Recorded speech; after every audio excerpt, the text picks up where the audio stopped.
Hello friends.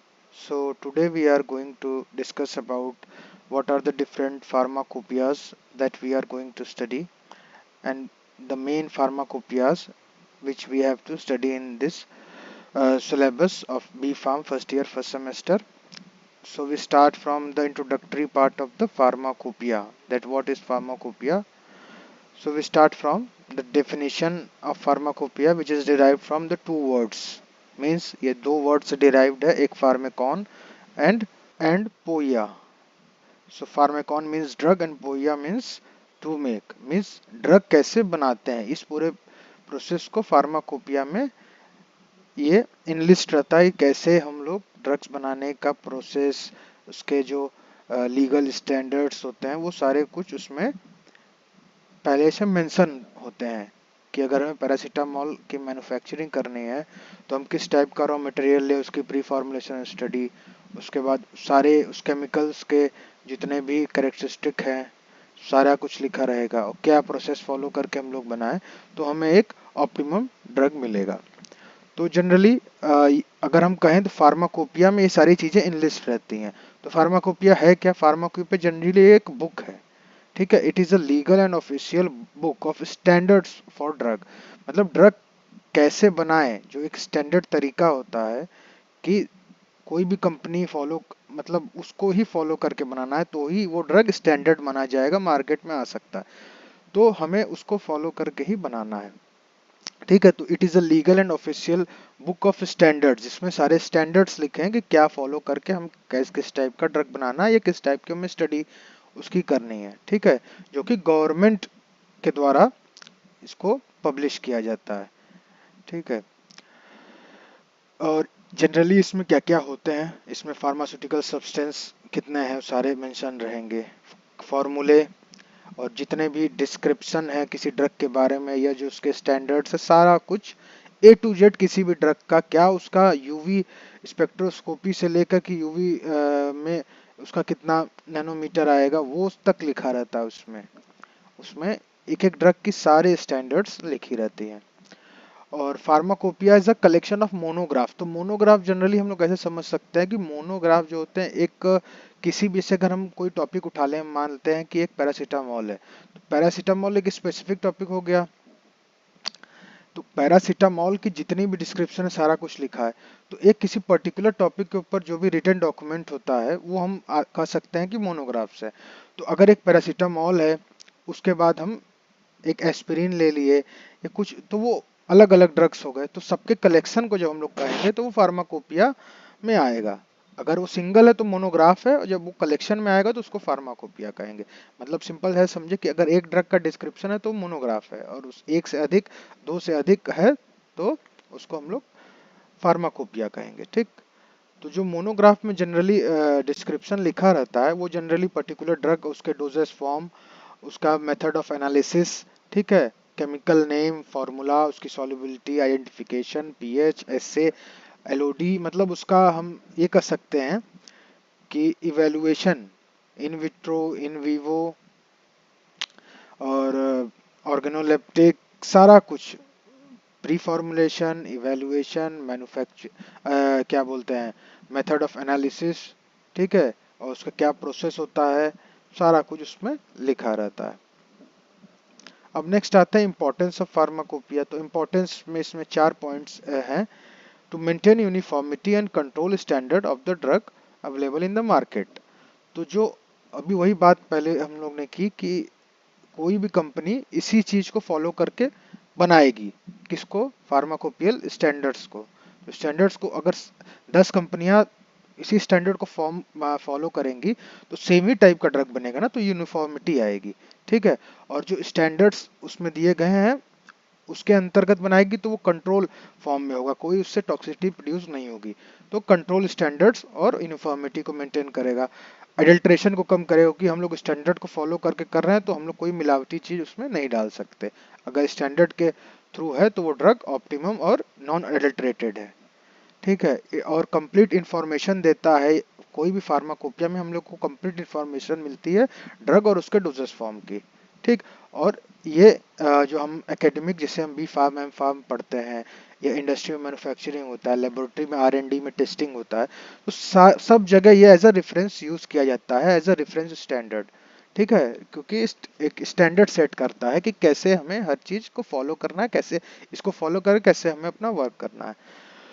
तो जो different pharmacopoeia जो है, Indian pharmacopoeia, United state pharmacopoeia, British pharmacopoeia, French, European, German and Chinese, इतने type की फार्माकोपिया होती हैं डिफरेंट कंट्रीज की। वो उसका डिफरेंट स्टैंडर्ड्स सबका अलग अलग होता है उस कंट्री के अकॉर्डिंग। जैसे अब जनरली जब ये जो फिगर है, ये मेन आपका पैरासीटामोल का, ये इंडियन फार्माकोपिया के अंदर का है। तो इसमें क्या क्या है, इसमें पैरासीटामोल का नेम भी लिखा हुआ है, एसिटामिनोफेन, इसका आईयूपीएसी नेम, उसके बाद नीचे आईयूपीएसी नेम भी लिखा है, इसका केमिकल स्ट्रक्चर है, कैटेगरी, डिस्क्रिप्शन, आइडेंटिफिकेशन, क्या क्या टेस्ट उससे रिलेटेड हैं, और भी इसमें आगे चीजें, मतलब एक ड्रग की जितनी इंफॉर्मेशन हो सकती है सारी इसमें इंक्लूडेड होती हैं, इसमें सारी चीजें होती हैं। तो इसीलिए हम लोग इसको स्टैंडर्ड कहते हैं, स्टैंडर्ड बुक, क्योंकि इसमें सारी इंफॉर्मेशन किसी ड्रग से रिलेटेड होती है। सो ये लिस्ट ऑफ फार्माकोपियाज हैं, इंडियन फार्माकोपिया, कितने एडिशन आए किस ईयर में, कौन कौन से एडिशन आए हैं, उसके एडेंडम, एडेंडम में अपेंडिक्स कब कब अलग अलग रिलीज हुए, वॉल्यूम कितने हैं, किस एडिशन के कितने वॉल्यूम है, कितने उसमें मोनोग्राफ हैं, क्या उसका कलर है, कि और किस चेयरपर्सन के अंडर ये पब्लिश हुआ है। तो सारी ये एक ब्रीफ जानकारी है कि कितने इंडियन फार्माकोपिया के एडिशन आए हैं। अब आते हैं हिस्ट्री ऑफ इंडियन फार्माकोपिया। तो इंडियन फार्माकोपिया जनरली इंडिपेंडेंस से पहले इंडिया में ब्रिटिश फार्माकोपिया यूज होता था एज अ रेफरेंस। ठीक है, क्योंकि जब इंडियन फार्माकोपिया नहीं था तो उससे पहले ब्रिटिश फार्माकोपिया हम लोग एज अ रेफरेंस यूज करते थे। बट इन 1946 जो गवर्नमेंट ऑफ इंडिया है वो इंडियन फार्माकोपिया लिस्ट पब्लिश की in the chairmanship of the late R.N. Chopra और उसके उनके साथ 9 अदर मेंबर। जो लिस्ट प्रिपेयर की गई थी वो department of health, government of India 1946 में जो इंडियन फार्माकोपिया लिस्ट तैयार की गई थी। और 1948 में जो गवर्नमेंट ऑफ इंडिया है वो अपॉइंट की इंडियन फार्माकोपिया कमेटी को, ठीक है, to prepare the pharmacopoeia of the India. जब इंडिया फार्माकोपिया बनाना हुआ तो पहले एक कमेटी बनाई गई, इंडियन फार्माकोपिया कमेटी, ठीक है, under the chairmanship of B.N. Ghosh, publish the first edition of the Indian pharmacopoeia in 1955। और इस कमेटी के द्वारा जो पहली आईपी हमें मिली वो under the chairmanship of B.N. Ghosh हमें 1955 में मिली। और तब ये इंग्लिश में लिखी गई थी और इसके ऑफिशियल टाइटल और मोनोग्राफ लैटिन में थे।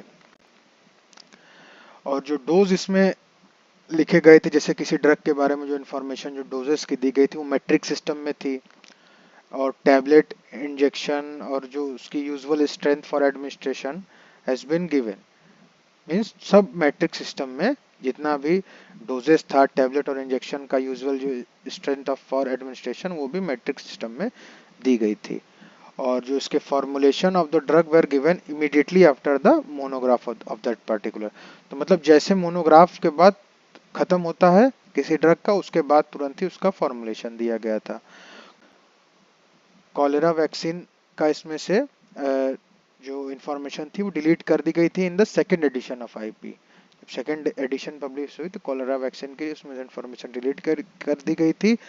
थर्ड एडिशन जो पब्लिश हुआ था उसमें 450 मोनोग्राफ डिलीट किए गए थे सेकेंड एडिशन से, मतलब जब थर्ड हुई थी तो थर्ड में 450 डिलीट कर दिए गए थे। और फोर्थ एडिशन जो आया था वो 1 दिसंबर 1996 में आया था। और जो फिफ्थ एडिशन था वो 3 वॉल्यूम्स उसमें थे, और एक वॉल्यूम जो वॉल्यूम 1 था उसमें जनरल नोटिस और जनरल चैप्टर्स थे, वॉल्यूम 2 में और 3 में जनरल मोनोग्राफ्स थे of the drug substance, doses form और फार्मास्यूटिकल एड। और जो लास्ट अभी 6th एडिशन था, मतलब इसमें इस हिस्ट्री में 6th एडिशन जो था वो 1 सितंबर 2010 में आया था। उसके भी 3 वॉल्यूम्स थे, जिसमें कि पहले वॉल्यूम में notice, preface, structure of IP, acknowledgement, introduction और जनरल चैप्टर्स थे। अब आते हैं हम लोग ब्रिटिश फार्माकोपिया के ऊपर। तो ब्रिटिश फार्माकोपिया दिखने में ऐसी है। ब्रिटिश फार्माकोपिया जो है कि national pharmacopoeia of United kingdom, UK की जो नेशनल फार्माकोपिया है, जैसे इंडिया की इंडियन फार्माकोपिया वैसे यूके की ब्रिटिश फार्माकोपिया। और जो बीपी है ये इम्पोर्टेंट कंपोनेंट है in control of medicine along with the British national formulary and it's defines the UK pharmaceutical standard. जैसे इंडिया में इंडियन स्टैंडर्ड्स है वैसे यूके में उसके यूकेस जो फार्मास्यूटिकल स्टैंडर्ड है उसको ये डिफाइन करती है, उसको बताती है कैसे वहाँ पे मैन्युफैक्चरिंग होगी, कैसे सारे ड्रग्स के बारे में इंफॉर्मेशन सारा कुछ लिखा रहता है। ठीक है, तो जो first edition of British pharmacopoeia था दो सेक्शंस में आया था। पहला आया था पार्ट 1 फिर पार्ट 2। पार्ट 2 पहले में मेटेरिया मेडिका क्रूड ड्रग्स के बारे में और दूसरा प्रिपरेशन एंड कंपाउंड्स। ठीक, लेकिन 14th एडिशन के बाद न्यू एडिशन जो पहले क्या होता था, मतलब अलग अलग कैसे भी वो पब्लिश होती थी, बट 14th एडिशन के बाद जो न्यू एडिशन आने लगी वो एनुअली पब्लिश होने लगी, मतलब हर साल एक एडिशन उसका आता है 14th एडिशन के बाद। बीपी में जो है कि 3100 मोनोग्राफ्स है for the substance preparation articles used in practice.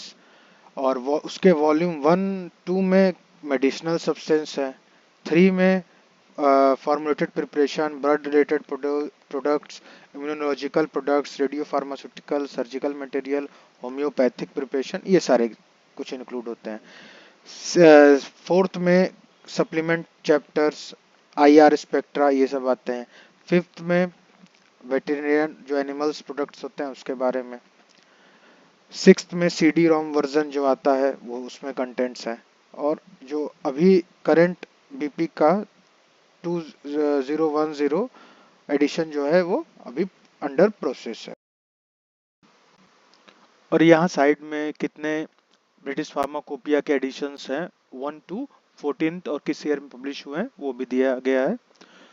तो ये एक ब्रीफ डिस्क्रिप्शन था ब्रिटिश फार्माकोपिया का। नेक्स्ट हम लोग देखते हैं यूनाइटेड स्टेट फार्माकोपिया, जो कि दिखता कुछ इस तरीके से है।